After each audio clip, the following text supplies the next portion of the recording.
अस्सलाम वालेकुम।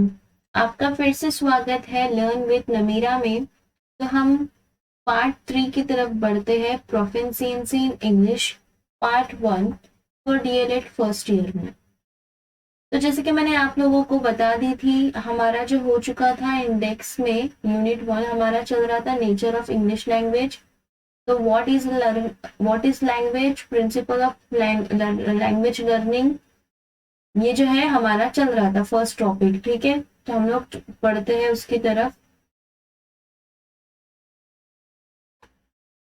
Linguistic principles मैंने आपको पार्ट 2 में करा दी, मैं पार्ट 1 और पार्ट 2 का लिंक डिस्क्रिप्शन बॉक्स में दे दूंगी, आप लोग देख लीजिएगा।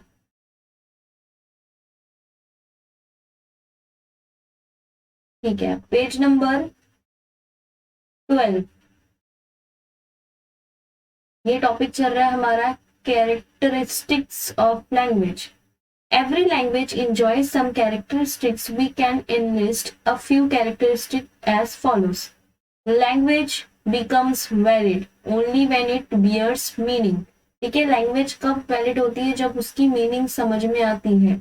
It is social in nature, nature में कैसी होती है? सोशल होती है, यानी कि हर कोई उसका इस्तेमाल कर लेता है। Language is a tool of a communication, language क्या है? सामान है बातचीत करने का। Language continues to grow and change due to social background and future requirements. देखिए, लैंग्वेज जो होती है वो कंटिन्यूस क्या होती है? बढ़ती जाती है, ग्रो करती है और चेंज होती रहती है social background and future requirements के तहत। Growth of language depends on human behaviour. ठीक है, लैंग्वेज का ग्रोथ ह्यूमन के बिहेवियर पर मुनहसर है। Language process two forms, namely spoken and written forms. ठीक है, लैंग्वेज दो ही फॉर्म में होती है, एक स्पोकन यानी बोलना और रिटन यानी लिखने में। ठीक है, language is a system and this system make it a science. The science of language is called a linguistics. आप लोगों ने अगर लिंग्विस्टिक प्रिंसिपल्स यानी प्रिंसिपल ऑफ लैंग्वेज आपने अगर रीड कर लिया है पार्ट 2 में, तो आप इस लाइन को अच्छे से समझ पा रहे होंगे। ठीक है, language moves from smallest unit phoneme to syllable, words, phrases and sentences. ये सब जो है एक स्मॉलेस्ट ग्रामर की तरह है, आप आगे पढ़ लेंगे इसके बारे में। ठीक है, language acquisition. Language acquisition means acquiring of a language, the process in which a child acquires a language by listening to whatever is spoken and used around him is known as language acquisition. A child wants to communicate with other people around him. These other people may be as family members or relatives. ठीक है, जो child होते हैं, बच्चे होते हैं, equalisation के बारे में हम आगे पढ़ रहे हैं।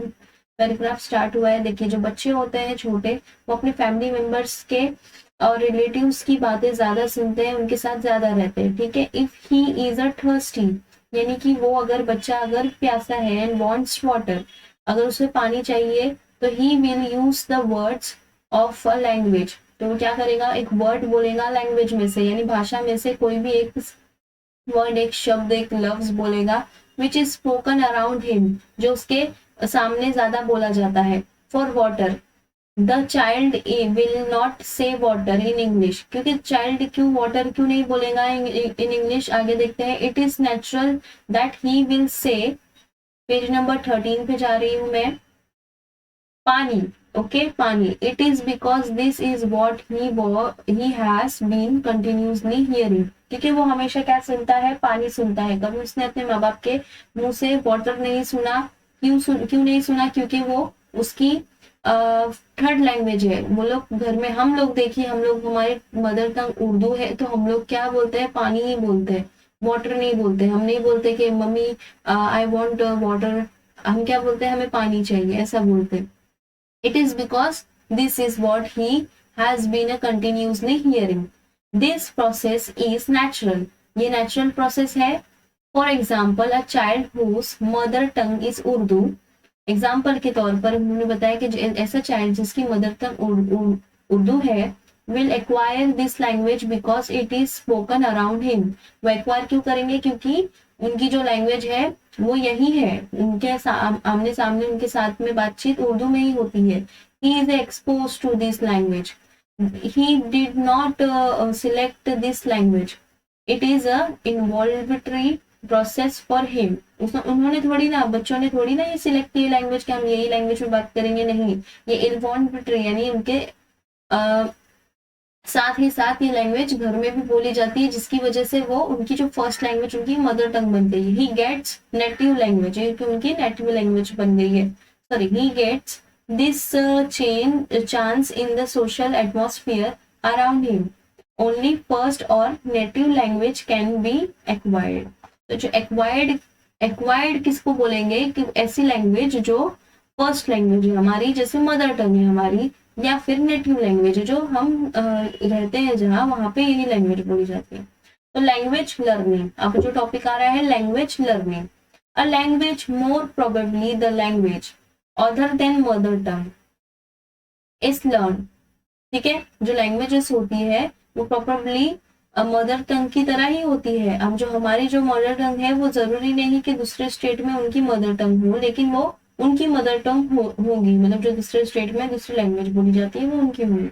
It involves human efforts. इसमें क्या होता है, ह्यूमंस का एफर्ट्स यानी उनकी एहसास इन्वॉल्व होते हैं. It is not a natural, ये जो है नेचुरल नहीं है. The human beings have to learn this language. उन्हें क्या होता है, ये लर्न करना पड़ता है, सीखना होता है लैंग्वेज. अब मदर टंग भी हमें सीखना ही पड़ता है. ठीक है, हमारे माँ बाप हमारे सामने बोलते थे बचपन में, तो हम वो सुनते थे और हमने वो सीखा बोलना. ठीक है, हमारे अंदर नेचुरल नहीं आया. कोई बच्चे को आपने देखा है जो पैदा होते ही पक पक पक पक बोलने लगता है, नहीं ना. तो वो नेचुरल नहीं होता प्रोसेस, उन्हें भी लर्न करना पड़ता है, सीखना पड़ता है with some external purpose. For example, if an Urdu speaking person goes to Tamil Nadu where Tamil language is spoken as mother tongue cannot help him. देखिए, अगर एक एग्जाम्पल के तौर पे ले लेते हैं, अगर कोई उर्दू स्पीकिंग पर्सन जो उर्दू में बात करते हैं वो अगर तमिलनाडु चले गए, तो तमिलनाडु में जो लैंग्वेज बोलती है वो तमिल होती है. तो तमिल लैंग्वेज में उनकी वहां पे मदर टंग कोई काम नहीं आएंगी, उर्दू लैंग्वेज वहां पे उनकी कोई काम नहीं आएंगी, क्योंकि वो लोग तमिल में बात करते हैं. As mother tongue can not help him, so he needs to learn Tamil. तो इन्हें क्या करना पड़ेगा, हमें जाके तमिल सीखना पड़ेगा. The same is true with any other language. और ऐसे ही दूसरी लैंग्वेज के साथ भी होता है. Then his mother tongue the second और third language is always learn. इसलिए हमें हमेशा क्या होना है, सेकेंड और थर्ड लैंग्वेज आना बहुत जरूरी है. सिर्फ एक लैंग्वेज में मुनस्सिर रहेंगे तो फिर हम लोगों की बात नहीं समझ पाएंगे और सरवाइव नहीं कर पाएंगे.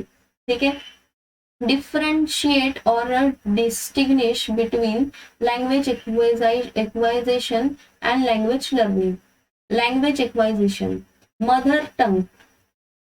अभी डिफरेंशिएट, अभी डिफरेंस है डिस्टिंग्विश में और बिटवीन लैंग्वेज में, लैंग्वेज इक्वलाइजेशन में एंड लैंग्वेज लर्निंग में. ठीक है, लैंग्वेज एक्वाइजेशन, ठीक है, और लैंग्वेज लर्निंग, और आगे होगा देखते हैं. ठीक है, language equalization, mother tongue native language और फर्स्ट लैंग्वेज इज एक्वायर्ड. ठीक है, यहाँ पे पॉइंट्स देखिए, बहुत इंपॉर्टेंट पॉइंट्स है, अच्छे से समझ में आ सकता है. इतना पैराग्राफ नहीं पढ़ेंगे तो भी ये पढ़ लिए तो बहुत अच्छे से समझ में आएगा कि लैंग्वेज इक्वलाइजेशन क्या है, एक्वाइजेशन क्या है. ठीक है, mother tongue native language, mother tongue यानी हमारी उर्दू, नेटिव लैंग्वेज पकड़ लिए हमारी मराठी और हिंदी पकड़ लो, और फर्स्ट लैंग्वेज इज एक्वायर्ड. तो जो फर्स्ट लैंग्वेज होती है हमारी वो हमेशा एक्वायर्ड होती है. Language acquisition is a natural process. जो एक्वाइजेशन वाली लैंग्वेज है वो नेचुरल प्रोसेस है. It is an involuntary process है, ये इनवॉल्वेंट्री प्रोसेस है. There is no previous knowledge of any language. ठीक है, कोई भी इसके अलावा हमें प्रीवियस नॉलेज नहीं होती लैंग्वेज की. A mind of learner is like an empty vessel.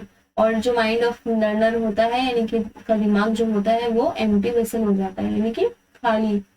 ठीक है, इस वजह से क्यों होता है, क्योंकि ये हमारी जो मदर टंग है और हमें इसे सीखना कम पड़ता है, हम समझ में आ जाती है जैसे जैसे बड़ा होता है बच्चा ग्रोथ कर. लैंग्वेज लर्निंग, अ सेकेंड और थर्ड लैंग्वेज इज लर्न. जो सेकेंड लैंग्वेज होती है हमको लर्न करनी पड़ती है. सेकेंड लैंग्वेज हमारी पकड़ लो अगर हिंदी है या मराठी है, तो हमें उसको लर्न करना पड़ेगा, ठीक है। Language is learn throat instructions, instructions की तरह यानी गाइडलाइंस की तरह गाइड्स हमें मिलती है, तो उसके साथ हम उसे लर्न कर सकते हैं। यानी ऐसा कोई जो हमें इंस्ट्रक्शन दे, इंस्ट्रक्ट करे, तो हम लर्न कर सकते हैं language. It is a voluntary process, ये भी वॉलेंट्री प्रोसेस है। इनवॉलेंट्री प्रोसेस क्या है, एक्वाइजेशन वाला, और जो वॉलेंट्री प्रोसेस है वो language learning. The learner already knows the first language और mother tongue। देखिए जो लर्नर होता है वो ऑलरेडी नोज होता है फर्स्ट लैंग्वेज, उसको पता होती है, मदर टंग उसे पता होती है कि उर्दू है उसकी। A mind of learner is already filled with knowledge of previous language, तो उन्हें प्रीवियस लैंग्वेज से उनका जो माइंड है वो फुल रहता है, भरा हुआ रहता है, कि उन्हें वही लैंग्वेज बोलना अच्छा लगता है, पढ़ना अच्छा लगता है, ठीक है। अब पेज नंबर 14 पे आ गई हूँ मैं। तो अभी का जो टॉपिक आ रहा है वो आ रहा है 1.2 communicative approach to English language. तो ये जो है टॉपिक हम फोर्थ पार्ट में करेंगे, इसको फोर्थ लेक्चर में कर लेंगे। पूरा टॉपिक है वो जरा बड़ा सा टॉपिक है, पेज नंबर कुछ ये पेज नंबर कितना है, 14 से लेकर 19 तक रहेगा। इसके बाद हमारे थोड़े ग्रामर समझ लेंगे वो। तो ये वाला जो टॉपिक है मैं फोर्थ पार्ट में करती हूँ, और पूरा ये वाला टॉपिक फोर्थ पार्ट में समझा दूंगी आप लोगों को, तो मिस मत करना फोर्थ पार्ट। इसके बाद आप डायरेक्ट फोर्थ पार्ट देख लीजिए, और चैनल को सब्सक्राइब करना बिल्कुल भी नहीं भूलना है, आपके फ्यूचर पर्पस के लिए बहुत काम आएगा ये चैनल। डीएलएड फर्स्ट ईयर वालों के लिए, सेकेंड ईयर वालों के लिए भी वीडियोस आएंगे इंशाल्लाह इन फ्यूचर। और चैनल को सब्सक्राइब कीजिए लर्न विथ नमीरा को, और ये वीडियो को अगर आपको ये वीडियो पसंद आई है तो प्लीज लाइक करना ना भूलें।